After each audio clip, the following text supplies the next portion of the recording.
No babysitter lasted with the billionaire's twin sons, until a maid's daughter walked into their lives and changed everything they thought love couldn't fix. The Anderson mansion had everything money could buy, except peace. 12 nannies had come and gone, each leaving with the same words on their lips: "Those boys can't be saved." But then, a quiet voice in the hallway said, "They're not bad, they're just lost." That voice didn't belong to a therapist or a teacher. It belonged to an 11-year-old girl with a dust rag in her hand. What began as a desperate father's last attempt to restore order ended as a journey that rebuilt a broken home.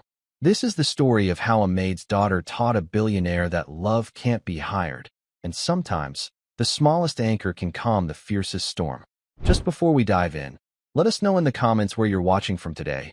We love seeing how far these stories reach. And make sure you're subscribed so you don't miss tomorrow's special video. Now let's jump back in. Enjoy the story. Some fires can only be put out with a gentle rain, not a flood. The silence in the sprawling mansion was a fragile thing, easily broken. In the cavernous playroom on the second floor, it shattered like a dropped plate. James Anderson stood in the doorway of the playroom, a fortress of toys and unopened books that had become a battlefield. His 6-year-old twin sons, Leo and Owen, were at war. A tower of expensive wooden blocks, imported from Germany, had been toppled. A stuffed giraffe, its neck bent at an unnatural angle, lay in the crossfire. Leo, his face a mask of furious tears, clutched a bright red fire truck. Owen, his expression equally stormy, was trying to wrestle it from his brother's grasp. "It's mine," Leo shrieked, his small body trembling with rage. "No, it's mine," Owen roared back, his voice a mirror of his brother's. This was the scene that had greeted the last nanny, a woman with a PhD in child psychology, just before she'd quit. She had lasted 3 days. The one before her, a stern British woman with impeccable references, had lasted a week. In the 2 years since his wife, Eleanor, had passed away, James had hired and lost 12 nannies. Each one had left with a strained smile and a check that could have bought a small car, muttering about the boys being unmanageable. James, a man who could command a boardroom of cutthroat executives with a single, quiet word, felt a familiar wave of helplessness wash over him. He was a billionaire, a titan of industry, but he was failing at the one job that mattered most. He saw his late wife in the defiant set of their jaws, in the fierce loyalty they showed to each other, even in their anger. But he didn't know how to reach them. He had tried everything: therapists, reward charts, strict schedules, and an endless river of toys. Nothing worked. The grief in his house had curdled into a constant, simmering anger. He was about to step in, to use the firm, detached voice that always failed to calm them, when he heard a soft sound behind him. He turned to see Sarah Carter, his housekeeper, standing in the hallway. She was a quiet, dependable woman who had been with him for the past year. She kept her head down, and her work was flawless. Beside her, holding a dust rag in one small hand, was her daughter, Emily. Emily was 11 years old, with blonde hair tied back in a neat ponytail and eyes the color of a summer sky. They were calm, intelligent eyes that seemed to see everything. She was looking past James, into the playroom, at the raging storm that was his son's. She wasn't shocked or frightened. She was watching, her expression one of intense focus, as if she were studying a complicated puzzle. Sarah put a hand on her daughter's shoulder, a silent apology for the intrusion. "I'm so sorry, Mr. Anderson," she whispered. "Emily, come along. Let's not disturb Mr. Anderson and the boys." But Emily didn't move. Her gaze was fixed on the twins. Owen had finally ripped the fire truck from Leo's hands and was now holding it above his head like a trophy. Leo, defeated, had crumpled to the floor, his small body racked with sobs. Owen's victory was hollow.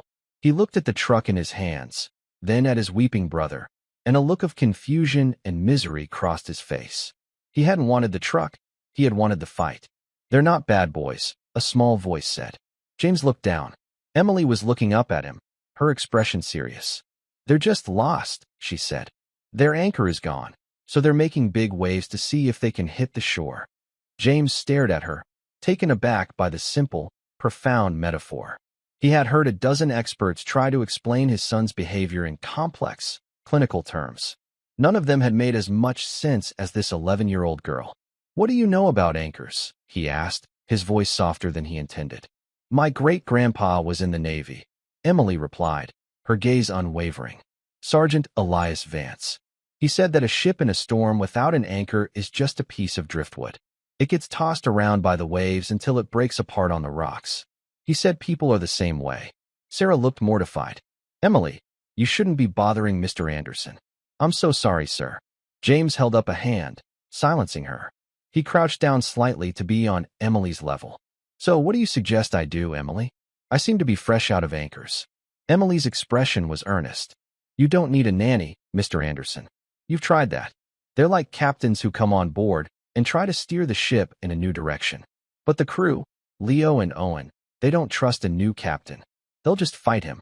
She took a small breath, as if steeling herself for what she was about to say next. What they need is someone who can just be in the boat with them. Not to steer it, but just to be there. A friend. James felt a flicker of something he hadn't felt in a long time. Curiosity. And who did you have in mind for this friend? Emily looked him straight in the eye. Me, she said. Just for a week. A 1-week trial. I'll spend time with them. I won't be their nanny. I won't tell them what to do. I'll just be here. With them. We can build things, or read, or just sit. Whatever they want. James was about to dismiss the idea. It was absurd. She was a child herself. What could she possibly do that a team of professionals could not? But then he looked into the playroom at his 2 miserable sons, and he looked at the quiet confidence in Emily's eyes. He was desperate. And sometimes, desperation makes you listen to the quietest voice in the room. 1 week, he said, the words surprising even himself. No trouble.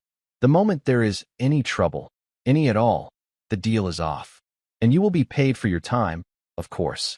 Emily shook her head. This isn't a job, Mr. Anderson. You can't pay a friend to be a friend. The only condition is that you let me do this my way. Her mother looked like she was about to faint, but James found himself nodding. All right, Emily. Your way. For 1 week. Emily smiled, a small, genuine smile that lit up her face. Thank you, sir, she said. She then walked past him and into the playroom. She didn't approach the boys. She didn't say a word to them. She walked over to the corner of the room, where a large, forgotten dollhouse sat covered in a thin layer of dust. She sat down on the floor in front of it and began to quietly arrange the miniature furniture. Leo's sobs subsided into sniffles. He and Owen both watched her, their tear-stained faces a mixture of suspicion and curiosity. She didn't look at them. She hummed a soft, tuneless melody as she moved a tiny chair from one room to another. After a full 5 minutes of this silent, focused activity, Leo crept a little closer. What are you doing? He asked, his voice thick with tears. Emily looked up at him, her expression calm and friendly. I'm getting this house ready, she said. The family that lives here, they've been on a long, hard trip, and they're finally coming home. Owen, still clutching the red fire truck, inched closer as well. What family? He asked. Emily looked at the dollhouse, then at the 2 boys. I don't know yet, she said thoughtfully. I'm still waiting for them to tell me their story. For the first time all morning, the playroom was completely quiet. Not the fragile, tense silence of a ceasefire, but a new kind of silence. One filled with a question. James Anderson stood in the doorway, a billionaire in a bespoke suit, and watched as a maid's daughter began to do the one thing he had failed to do. She wasn't trying to control the storm. She was just sitting in it, patiently waiting for the waves to calm. And for the first time in a very long time, he felt a tiny, fragile glimmer of hope. The next morning, Emily arrived not with a list of activities or a schedule, but with a worn copy of Treasure Island and a small, determined smile. She found the boys in the living room, a vast, museum-like space with high ceilings and furniture so expensive it seemed to repel comfort. They were watching cartoons on a television the size of a movie screen, their faces blank, the volume turned up to a deafening roar. Emily didn't ask them to turn it down. She didn't suggest they do something else. She simply sat on the floor, a good 10 feet away from them, and opened her book. She began to read aloud, her voice not much louder than a whisper. It was a fool's errand, trying to compete with the explosions and laser blasts on the screen. I remember him as if it were yesterday, as he came plodding to the inn door, his sea chest following behind him in a hand barrow. Leo glanced over at her, his expression annoyed. He turned the volume on the TV up even higher. Emily didn't flinch. She just kept reading, her voice as steady, quiet stream against the torrent of cartoon noise. A tall, strong, heavy, nut-brown man, his tarry pigtail falling over the shoulder of his soiled blue coat. After 10 minutes of this, Owen, bored with the cartoon, finally got up and walked over to her. He stood over her, scowling. "We can't hear you," he said, a challenge in his voice. "I know," Emily said, not looking up from her book. "This story isn't for the whole room. It's a secret. It's only for people who are close enough to hear it." She continued reading. Owen hesitated for a moment. Then, with a huff, he sat down on the floor a few feet away from her. A minute later, Leo, unable to resist the pull of his brother's curiosity, muted the television and joined him. Emily read for an hour. She used different voices for the characters, her tone rising and falling with the rhythm of the sea. She didn't stop to ask them questions or to see if they were paying attention. She just gave them the story, a gift with no strings attached. When she finished the 3rd chapter, she closed the book. "That's all for now," she said. "Why?" Leo demanded, his voice betraying his interest. "What happens next?" "The rest is for tomorrow," Emily said, standing up. Stories need to breathe. Later that day, she found them in the playroom, listlessly pushing toy cars back and forth. The energy of the previous day's fight was gone, replaced by a sullen boredom. "I was thinking," Emily said, her voice casual. "This room is too big. It's hard to feel safe in a room this big." The boys looked at her, then around the cavernous room. They had never thought of it that way, but she was right. It was a room designed by an adult to impress other adults, not a place for 2 small boys to feel cozy. "My great-grandpa," she said, her voice dropping a little, as if sharing a secret. "He had to build forts all the time. In the war, he said a good fort isn't about keeping everyone out. It's about making a safe place for your own people." Owen's eyes lit up. "Can we build a fort?" "I don't know," Emily said, feigning uncertainty. "A fort is a lot of work. It needs a good engineer and a strong construction crew." "I'm the engineer," Leo declared. "I'm the construction crew," Owen shouted. For the next 2 hours, the playroom was a hive of activity. Under Emily's quiet guidance, they dragged every cushion, pillow, and blanket from the sofas in the living room. They used chairs for support beams and a large, velvet throw as a roof. They worked together, their earlier squabbles forgotten, replaced by a shared purpose. Leo, the engineer, meticulously planned where each wall should go. Owen, the construction crew, hauled the heavy cushions into place. James came home that evening to a sight that stopped him in his tracks. In the middle of his perfectly decorated, multi-million-dollar living room, there was a monstrous, lopsided fortress of pillows and blankets. It was a glorious mess, and from inside it, he could hear something he hadn't heard in years, the sound of his sons laughing. Not the wild, manic laughter of a tantrum, but a genuine, happy sound. He walked closer and peered through an opening in the blanket door. Inside, by the light of a single flashlight, sat Emily and his 2 sons. They were eating peanut butter sandwiches on paper plates, a feast in their new castle. "No grown-ups allowed," Owen said, his mouth full of sandwich, but there was no malice in his voice. "This is Fort Anderson," Leo added proudly. "It's for us." James looked at Emily, who simply gave him a small, knowing smile. He saw then that she hadn't just taught them how to build a fort. She had taught them how to build a space for themselves, a refuge from a world that had become too big and too sad for them. She had given them back a small piece of their childhood. That night, as he tucked his sons into bed, they were still buzzing with excitement. Emily said that a fort is only as strong as the people inside it. Leo mumbled sleepily. "And she said we're the strongest people in the world," Owen added, his eyes already closed. James stood in the doorway of their room, looking at their peaceful faces. He thought of the 12 nannies who had tried to impose order on his son's chaos. They had all failed. And then came this 11-year-old girl, who understood that sometimes the only way to deal with chaos is to build a fortress of pillows right in the middle of it. He walked back down to the living room and looked at the ridiculous, wonderful fort. He smiled, a real smile, for the first time in what felt like a lifetime. The week was not yet over, but something was already starting to change in the quiet, lonely halls of the Anderson mansion. A gentle rain had begun to fall. The next day brought a new challenge, one that came not from the boys, but from the outside world. James's older sister, Charlotte Davis, arrived for her weekly visit. Charlotte was a woman who moved through the world as if it were a series of rooms that needed to be redecorated. She was tall, elegant, and had a voice that could curdle milk.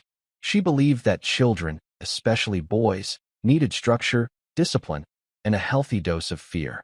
She had long advocated for Leo and Owen to be sent to a boarding school on the East Coast, a place that specialized in taming unruly children of the wealthy. She swept into the house, her eyes immediately landing on the half-disassembled pillow fort in the living room. Her perfectly plucked eyebrows shot up. "Good heavens, James," she said, her voice dripping with disapproval. "What is this? It looks like a fraternity house." "The boys were playing," James said, his voice neutral. "Playing?" Charlotte scoffed. "They should be studying. Or practicing their French. They are 6 years old. The formative years are slipping away." She found the boys in the backyard with Emily. They weren't playing on the expensive swing set or the custom-built climbing frame. They were on their hands and knees in the dirt, in a small, neglected patch of garden behind the guest house. Emily was showing them how to pull up weeds. "This was my great-grandpa's favorite thing to do," Emily was saying, her voice calm and steady. "He said that a garden is like a person. You have to pull out the weeds, the anger, the sadness, so that the good things have room to grow." Leo held up a long, stubborn weed, its roots caked in dirt. "This is a really angry one," he said with a grunt. Charlotte watched from the perfectly manicured lawn, her arms crossed, her face a mask of disbelief. "James, are you serious?" she hissed, turning to her brother. "You have them doing manual labor? With the maid's daughter? What on earth were you thinking?" "Her name is Emily," James said, a defensive edge to his voice. "And they're happy." "They're filthy," Charlotte corrected him. "And this is completely inappropriate. A child should not be responsible for raising other children. What qualifications does she have? What is her methodology?" Before James could answer, a small crisis erupted in the garden. Owen, trying to pull up a particularly large weed, had accidentally knocked over a small watering can, splashing muddy water all over Leo's shirt. The old Leo would have exploded. He would have screamed, or pushed his brother, or run crying into the house. Charlotte braced herself for the inevitable tantrum. But Leo just looked at the muddy patch on his shirt. He looked at Owen, whose face was already crumpling, expecting a fight. Then he looked at Emily, who was watching them calmly, saying nothing. She had made a rule on the first day, a simple, unspoken rule. She would not solve their problems for them. She was there to help them find their own solutions. Leo took a deep breath. "It's okay, Owen," he said, his voice a little shaky. "It's just dirt. We can wash it off." Owen stared at his brother, his eyes wide with surprise. Then a slow smile spread across his face. "Okay," he said. Charlotte was speechless. She had never seen either of them walk away from a fight.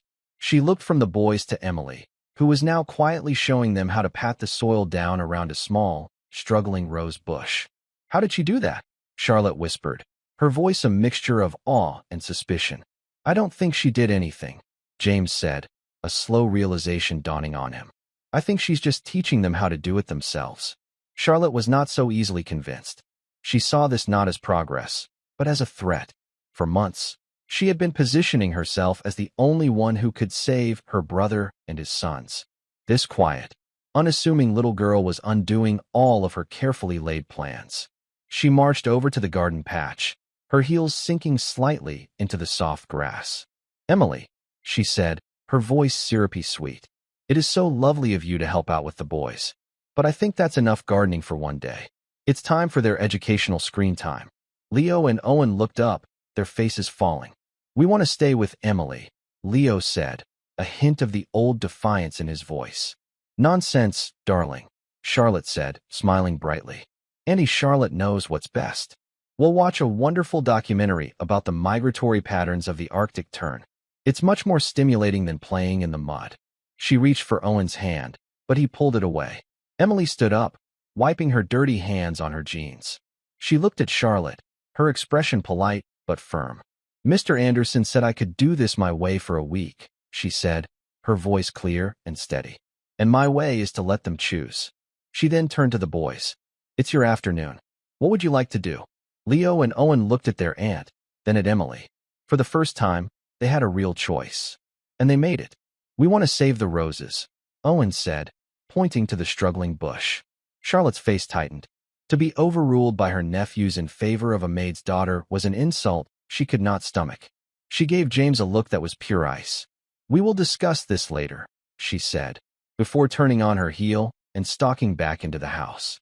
The air was thick with tension after she left, but Emily just smiled at the boys and handed them the watering can. "A rose bush is a very brave thing," she said softly. "It has thorns to protect itself, but it still opens up and shows its beauty to the world. It knows that you can be strong and soft at the same time." As James watched them, he knew that his sister was a storm on the horizon. She would not give up easily. She saw the boys as a project, a reflection of the Anderson name. Emily, he was beginning to realize, saw something else entirely. She saw two small, brave boys who just needed someone to help them find their own son. Charlotte did not give up. She was a woman who saw a problem and immediately began to formulate a strategy for its annihilation. Emily was no longer just a nuisance. She was an obstacle. And Charlotte had a lifetime of experience in removing obstacles. She arrived the next day under the guise of a peace offering. A trip to the city's largest and most expensive toy store. It was a place of overwhelming sensory input, a cathedral of plastic and noise, with aisles stacked to the ceiling with every conceivable form of entertainment. It was, in short, the last place on earth Emily would have chosen to take the boys. "It will be a treat," Charlotte announced, her smile as bright and hard as a diamond. "After all their rustic activities, I thought they deserved a bit of modern fun. You can come too, of course, Emily. It will be an excellent opportunity for you to observe proper child engagement." The unspoken message was clear. This was Charlotte's territory. This was a world of price tags and status, a world where Emily, with her quiet ways and her secondhand copy of Treasure Island, would be utterly out of her depth. James, caught off guard by his sister's apparent generosity, agreed. He had a series of back-to-back meetings and was relieved to have the boys occupied. He saw the flicker of hesitation in Emily's eyes, but Charlotte's enthusiasm was a tidal wave, pulling them all along in its wake. The toy store was exactly as chaotic as Emily had feared. Music blared from hidden speakers. A demonstrator sent a drone buzzing over their heads. Children shrieked and ran through the aisles, their hands grabbing at brightly colored boxes. Leo and Owen, who hadn't been in a toy store in over a year, were immediately overwhelmed. They froze just inside the entrance, their eyes wide, their hands clutching the back of Emily's jeans. Charlotte, in her element, took charge. "Now, boys," she said, her voice cutting through the din, "you can each pick out 3 things. Anything you want. Auntie Charlotte will take care of it." This was the ultimate test, a temptation designed to prove her point, that all children, at their core, were greedy and materialistic. She expected them to tear through the store, grabbing the biggest, most expensive toys, proving that Emily's quiet influence was nothing more than a temporary distraction. But they didn't. They clung to Emily, their faces pale. The sheer volume of choice was paralyzing. This wasn't a playroom with a finite number of toys. It was an infinite landscape of desire, and it was terrifying. "It's too loud," Leo whispered, his voice trembling. Emily knelt down, creating a small island of calm in the middle of the chaos. "I know," she said, her voice soft but clear. "It's a lot. Let's make a plan. My great-grandpa always said you should never go into a battle without a map." She looked around, her eyes scanning the store not as a consumer, but as a strategist. "What is the one thing you'd like to be able to do, more than anything else?" Owen thought for a moment. "I want to build a real robot," he said. "One that moves." Leo nodded. "And I want to paint a picture that looks real, like a photograph." "Okay," Emily said. "Those are our missions. We're not here to wander around. We're here to find the robot parts and the special paints. We are on a treasure hunt." She gave them a purpose, a filter through which to see the overwhelming chaos. Suddenly, the store was no longer a confusing maze. It was a map, and they were explorers. Charlotte watched, her smile tightening, as Emily led the boys, not to the flashy, pre-packaged toys at the front of the store, but to the quieter, more creative sections at the back. They spent half an hour in the aisle with building kits, carefully comparing different sets of gears and circuits. They spent another half hour in the art supply section, where Emily showed them the difference between watercolor and acrylic paints. and helped Leo pick out a set of fine-tipped brushes. They emerged from the store an hour later not with armfuls of expensive plastic, but with 2 modest boxes.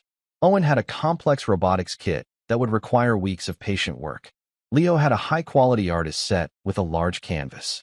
They were toys that required thought, effort, and imagination. Charlotte was furious. Her plan had backfired spectacularly. She had tried to drown them in excess, and Emily had taught them how to swim. "Well," Charlotte said, forcing a laugh as they got back into the car. "That was educational. I suppose simple things appeal to simple people." Emily didn't rise to the bait. She was looking at the boys in the back seat, who were already examining their new treasures, their faces alight with a kind of focused excitement she hadn't seen before. They weren't just excited about the things themselves. They were excited about what they were going to do with them. When they got back to the mansion, James was waiting for them. He had finished his meetings early. So he said, smiling, "Did you buy out the whole store?" "They got 2 things," Charlotte said, her voice sharp with annoyance. "Some dreadful, complicated kits. Emily's idea, of course. She seems to think that childhood should be a chore." James looked at the boxes his sons were clutching as if they were made of gold. He looked at their faces, which were glowing with pride and purpose. He had bought them hundreds of toys, toys that were played with for an hour and then forgotten. He had never once thought to buy them a project. "I think," he said slowly, looking at Emily with a newfound respect, "that it was a brilliant idea." Charlotte's face hardened. She saw that she was losing. And when Charlotte Davis started to lose, she stopped playing by the rules. The storm broke the next day. It came, as most storms do, without warning, on a bright, sunny afternoon. James was in his home office, on a conference call with his board of directors, when he heard a scream from the direction of the living room. It was not a child's scream of frustration or play. It was a scream of genuine terror. He slammed the phone down and ran. He burst into the living room to find a scene of pure chaos. Charlotte was on the floor, cradling her arm, her face contorted in pain. A heavy, ornate vase lay shattered on the marble floor beside her. And standing a few feet away, frozen in horror, were Leo and Owen. Emily was standing behind them, her face ashen. "My arm!" Charlotte cried, tears streaming down her face. "I think it's broken. They threw a ball in the house. They hit me with it." Emily was right there. She did nothing to stop them. James's blood ran cold. He looked at his sons, who were staring at their aunt, their expressions a mixture of fear and confusion. He looked at the shattered vase, a priceless heirloom that had belonged to his grandmother. "Boys," he said, his voice dangerously quiet. "What happened?" "We were just playing catch," Leo whispered, his eyes filling with tears. "It was an accident." "An accident?" Charlotte shrieked, cradling her arm as if it were a wounded bird. "They were being wild, completely out of control. I told them to stop, but they wouldn't listen.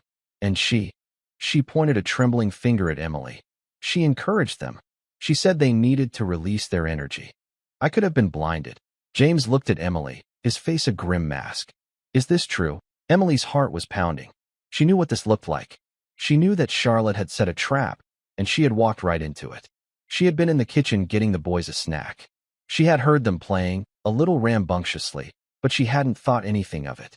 She had come back into the room just in time to see the ball slip from Owen's hands, sail through the air, and strike the vase, sending it crashing to the floor. Charlotte, who had been standing right next to it, had let out a theatrical scream and collapsed. "They were playing," Emily said, her voice trembling slightly. "It was an accident. The vase." "So you admit it," Charlotte interrupted, her voice triumphant. "You were supervising them, and you allowed them to destroy a priceless family antique and injure me. This is what happens when you leave children in the care of another child. It's negligence, James. Pure and simple." James felt a wave of dizziness. All his worst fears were coming true. He had trusted a little girl, and his sons had gotten out of control. His sister was hurt. His property was destroyed. The fragile peace of the past few days shattered like the vase on the floor. "Emily," he said, his voice cold and hard. "Go home. We'll talk about this later." The words hit Emily like a physical blow. She looked at him, her eyes pleading. She opened her mouth to try to explain, to tell him that Charlotte was exaggerating, that her arm was fine, that this was all a performance. But she saw the look on his face, the anger, the disappointment, the doubt. and she knew that he wouldn't believe her. Not now. She turned and walked out of the room. Her small shoulders slumped in defeat. Leo and Owen started to cry, not because they were in trouble, but because their friend, the one person who had understood them, was being sent away. As soon as Emily was gone, Charlotte's demeanor began to shift. The hysterical tears subsided, replaced by a cool, calculating look. "James, darling," she said, getting to her feet and gingerly flexing her supposedly broken arm. "You see? I told you this was a mistake. These boys need a firm hand. They need professional help. My friend, the one who runs the boarding school in Switzerland, has 2 openings for the fall term." James stared at his sister. He looked at her perfectly fine arm. He looked at the shattered vase. And then he looked at his 2 sons, who were huddled together on the sofa, sobbing as if their hearts were broken. He had been so quick to believe the worst. He had seen the chaos, and his mind had immediately jumped to the conclusion that Charlotte had so skillfully prepared for him. But now, in the quiet aftermath, the pieces weren't fitting together. Charlotte's miraculous recovery was a little too quick. Her pitch for the boarding school was a little too polished. And his sons, he had never seen them look so utterly lost. Not even after their mother had died. In sending Emily away, he realized with a sinking heart he had taken their anchor.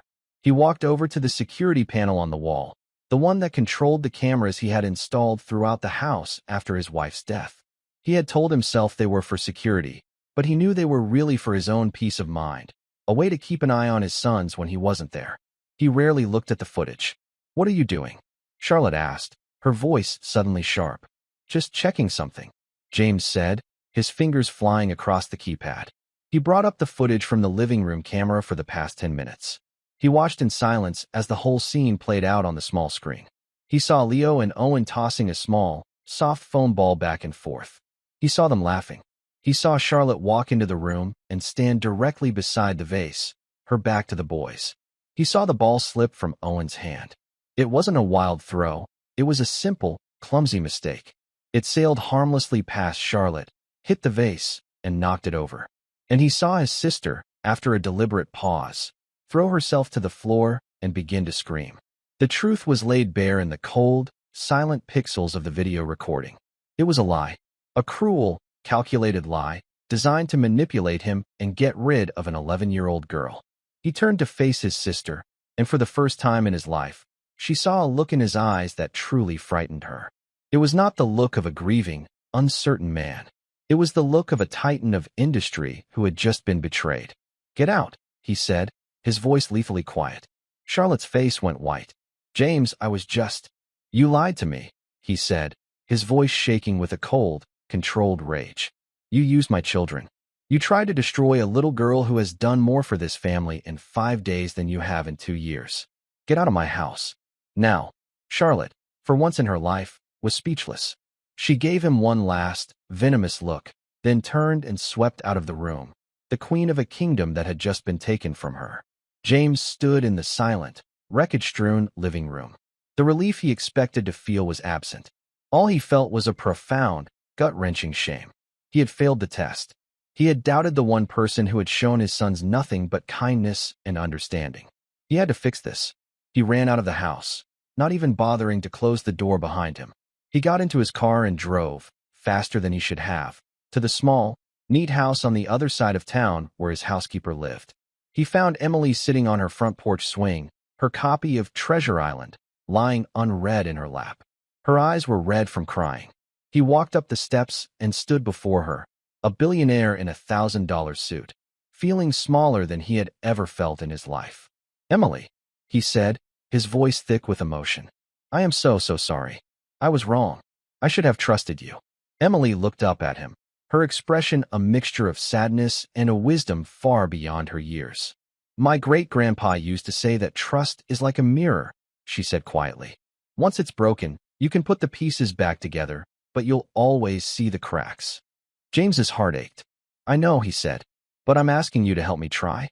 Please, come back. The boys, they need you. I need you." It was an admission of vulnerability he had never made to anyone. He wasn't a billionaire asking for a service. He was a father asking for help. Emily looked at him for a long moment, her clear blue eyes searching his face. Then, she gave a small, hesitant nod. "Okay, Mr. Anderson," she said. "For the boys. We have 2 days left in our week. Let's not waste them." As they drove back to the mansion, a fragile hope began to mend the cracks in the mirror. The storm had passed, but everyone knew that the landscape had been changed forever. The morning after the storm with Charlotte felt different. The air in the mansion, usually heavy with unspoken grief and tension, was clearer, as if a window had been opened in a stuffy room. The shattered vase had been cleaned up, but the empty space where it had stood for 50 years was a silent testament to the previous day's events. It was a space waiting to be filled with something new. Emily arrived not to the sullen silence she had grown accustomed to, but to a thrum of quiet anticipation. Leo and Owen were waiting for her in the playroom, their treasures from the toy store laid out on the large central table like sacred artifacts. Owen had the robotics kit, its hundreds of tiny pieces still sealed in their plastic bags. Leo had his canvas set up on a small easel he'd found in a storage closet, his new brushes and paints arranged in a neat row. There was no talk of the previous day, no mention of their aunt, or the broken vase, or the terrible accusation. Children, Emily knew, had a remarkable capacity for living in the present. The past was a shadow they could outrun, as long as the sun was shining today. And today, the sun was shining. "I don't know where to start," Owen said, looking at the complex diagram of the robot's interior. It looked like the blueprint of a spaceship, a chaotic map of wires and gears. "It's too hard. My great-grandpa said that the only way to build something big is to start with one small, perfect piece," Emily said, pulling up a chair. She didn't touch the box. She didn't point to the instructions. She just sat with him. He was a machinist in the Navy after the war. He built engines. He said you can't think about the whole engine at once, or your brain will get tangled. You just have to think about the first bolt. You find it, you put it in the right place, and you make it tight. Then you think about the next one. Owen looked at the sea of plastic parts, then back at the diagram. He pointed a small finger at a tiny, insignificant-looking screw. "That one," he said. "Number A1. For the next hour, that was their entire world. They found screw A1. They found the small plastic housing it was meant to secure. They used the tiny screwdriver that came with the kit, and with a focus that was almost meditative, Owen attached the first piece of his robot. It was a small, simple victory, but it was a victory, and it was his. Meanwhile, Leo stood before his blank white canvas, paralyzed by its emptiness. He held a paintbrush in his hand, but he didn't move. "What if I mess it up?" he asked, his voice a small whisper. Emily walked over and stood beside him, her gaze soft and encouraging. "My great-grandpa painted," she said. "Not with brushes like these. He painted ships. Big ones. He'd stand on a scaffold with a huge bucket of gray paint. He said that the first stroke is the scariest because it changes everything. It means the ship isn't just a dream anymore. It's becoming real." She paused, looking at the pristine canvas. "But he also said that a painting isn't about being perfect. It's about being brave. It's about putting a color on the canvas that wasn't there before. Every single painting in the world started with one brave stroke on an empty canvas." Leo looked at the array of colors on his palette. He dipped his brush into a bright, sunny yellow. He hesitated for a second, then, with a deep breath, he made a single, bold streak across the top of the canvas. The color was brilliant, alive against the stark white. It wasn't the sun. It wasn't a flower. It was just yellow, and it was a start. A brave stroke. He looked at Emily and smiled, a real, unburdened smile. She smiled back. James watched them from the doorway, unseen. He had canceled all his meetings for the day. For the first time since Eleanor had passed, the multi-billion-dollar corporation he had built felt secondary. His real work was here, in this room. He watched as Emily moved between his two sons, a quiet, steady presence. She wasn't a teacher in the traditional sense. She didn't give them answers. She gave them something far more valuable. She gave them the confidence to find their own. She was like a master gardener, tending to two fragile seedlings, knowing that her job wasn't to force them to grow, but to provide the right conditions, the light, the water, the space, so they could grow on their own. He saw his sons not as problems to be managed, but as individuals with their own passions, their own fears, their own unique ways of seeing the world. Owen, the engineer, needed logic and order, the satisfaction of fitting the pieces together to create a functional whole. Leo, The artist needed freedom and expression, the joy of creating beauty out of nothing. For 2 years, James had been trying to force them both into the same round hole of what he thought normal boyhood should be. Emily had shown him that they were two entirely different shapes, and that both were perfect. Later that afternoon, James found Emily in the library, carefully placing her worn copy of Treasure Island back on a shelf. "They're still working," he said, his voice filled with a quiet wonder. "They haven't fought once. They haven't even asked to watch television. They don't need to fight," Emily said, turning to face him. "They have a mission. My great-grandpa said that when a crew is busy building something together, they don't have time to argue about who gets the best bunk." "This great-grandfather of yours," James said with a small smile. "He seems to have had an answer for everything." "He listened a lot," Emily replied simply. "He said that most people don't really listen. They just wait for their turn to talk. When you really listen, you start to hear what people are trying to say, even when they're not using words." The simple truth of her statement hit James with the force of a physical blow. When was the last time he had truly listened to his sons? He had heard their tantrums, their demands, their arguments. But had he ever listened to the silence in between? Had he ever tried to hear the grief, the fear, the confusion that was fueling all that noise?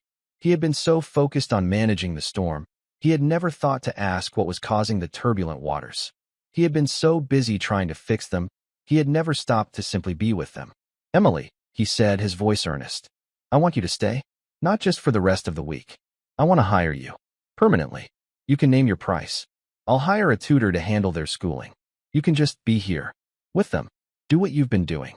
It was the offer of a lifetime. A salary that could change her and her mother's lives forever. But Emily shook her head, her expression gentle but firm.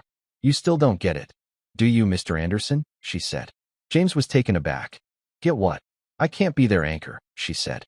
"A friend can't be an anchor. A nanny can't be an anchor. Even a great-grandpa who knows everything about ships can't be an anchor.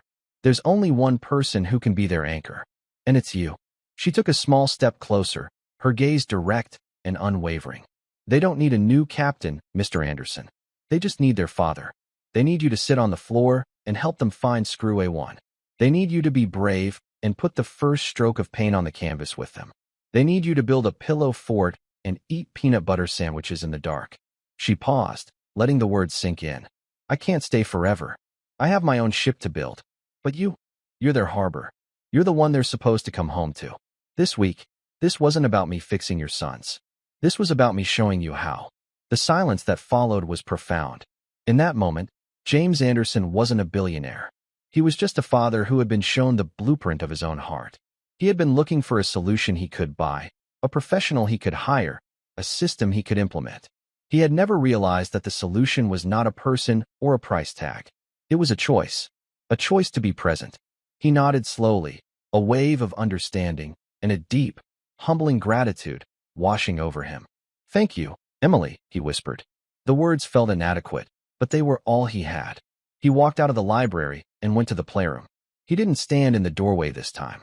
He walked in and sat down on the floor next to Owen. He picked up the complicated diagram. "All right, Mr. Engineer," he said, his voice a little rough with emotion. "Show me where we are. What's the next piece of this puzzle?" Owen's face lit up with a smile so bright it could have powered the entire mansion. From across the room, Leo looked up from his painting, a silent, hopeful question in his eyes. "We'll get to yours next, Mr. Artist," James said, his heart swelling. "I think that sky needs a little more blue." For the rest of the day, the three of them worked. They built, they painted, they talked. They didn't solve all their problems. The grief of their loss was still there, a quiet undercurrent in the room. But for the first time, they were navigating the waters together. The captain was finally on the deck with his crew, and the ship was slowly, surely, beginning to turn its bow toward home. The final day of the trial week arrived with a quiet solemnity. It was a Saturday. Sarah, Emily's mother, had the day off, but Emily came to the mansion anyway. She said she had to see the projects through. Everyone knew it was more than that. It was an ending, and it had to be honored. The robot was finished. It was a small, clumsy-looking thing, but when Owen flipped a switch on its back, it walked. It took 3 stiff, robotic steps across the table before toppling over. Owen didn't care. He let out a whoop of pure joy. He had built something that worked. He had taken a box of chaos and turned it into a creation. Leo's painting was also done. It wasn't a masterpiece. The perspective was a little off, and the colors were a bit muddy in places. But it was vibrant and full of feeling. It was a painting of a garden. In the center was a single, brave rose bush, its thorns sharp, its blooms a brilliant, defiant red. In the sky above, a bright yellow sun, the first brave stroke he had made, shone down on everything. They stood in the playroom, the three of them, looking at their accomplishments. James stood with them, not as a supervisor, but as a participant. He had a smudge of blue paint on his cheek and a new understanding in his eyes. "So," James said, his voice gentle, "this is it. The week is over." Leo and Owen grew quiet. They looked at Emily, their expressions clouded with the imminent pain of a goodbye. They had had so many goodbyes in their young lives. "Are you leaving?" Owen asked, his voice a small, tight knot. Emily knelt down, so she was at their eye level. "I have to go home," she said softly. "But that doesn't mean I'm leaving. A harbor is a place you leave from, so you can go on adventures. But it's always the place you come back to. I'll come visit. We'll be friends. But I can't stay here." She looked at James. "They don't need me to stay here," she said. Her words meant for him as much as for the boys. "They have their harbor now." James knew she was right. But the thought of the house returning to its old, sad silence was unbearable. He had one more card to play. One final, grand gesture from a man who was used to solving problems with his checkbook. "Sarah," he said, turning to Emily's mother, who had just arrived to pick her up. "I would like to make you a proposal. I want to pay off your mortgage. I want to set up a college fund for Emily, enough to send her to any university in the world." Sarah gasped, her hand flying to her mouth. It was a life-changing amount of money, a fairy tale offer. In return, James continued, looking at Emily, "I'm not asking you to be a nanny. I'm asking you to be a consultant, an advisor. I want you to come here once a week and just talk to me. Tell me what you see. Help me stay on course." It was a desperate, clumsy attempt to keep her in their lives, to formalize the magic she had brought into his home. But it was Emily who answered, her voice filled with a gentle, unyielding strength. This was the final lesson, the powerful twist that would change everything. "You don't need to buy my friendship, Mr. Anderson," she said, her quiet words cutting through his grand offer. "And you don't need to pay me to see things. All you have to do is open your own eyes." She walked over to the playroom window, which overlooked the sprawling, immaculate gardens. "You have all this land," she said, "acres and acres of perfect grass. But the boys don't need perfect grass." She pointed to the small, forgotten patch behind the guest house, where they had pulled the weeds and saved the single rose bush. "They need that," she said.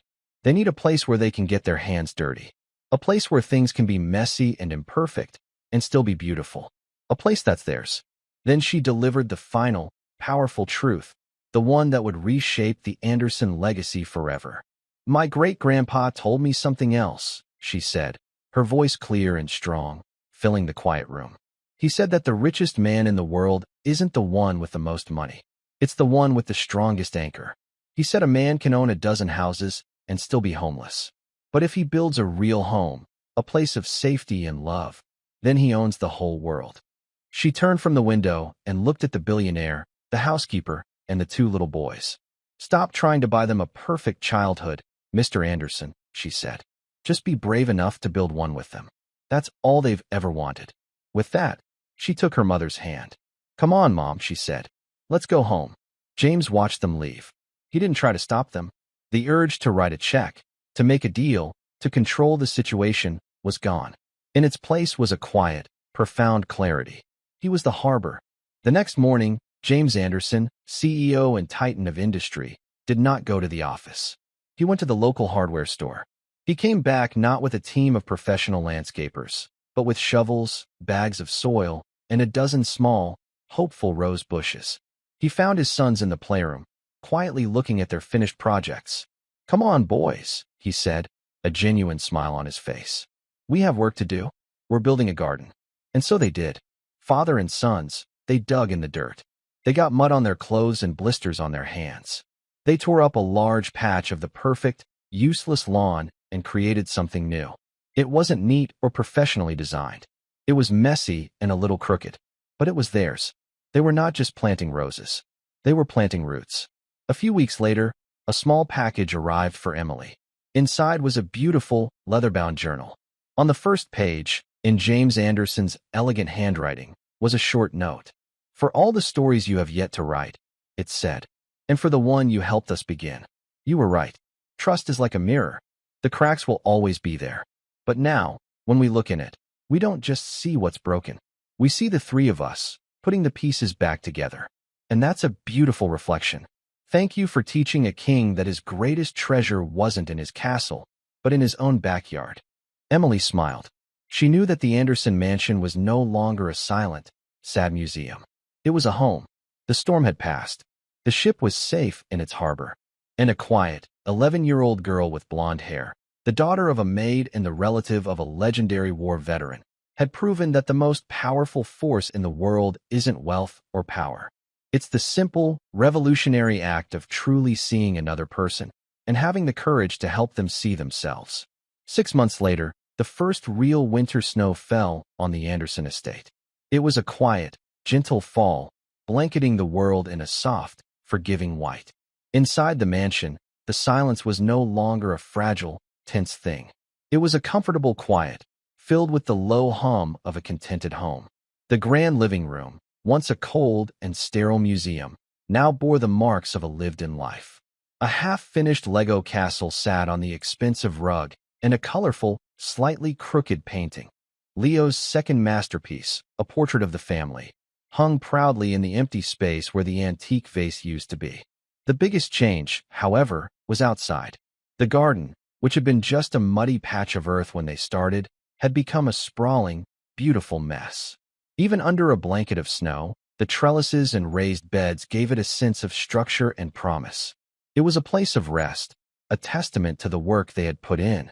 James Anderson now measured his days not by stock market fluctuations, but by the slow, patient rhythm of the seasons.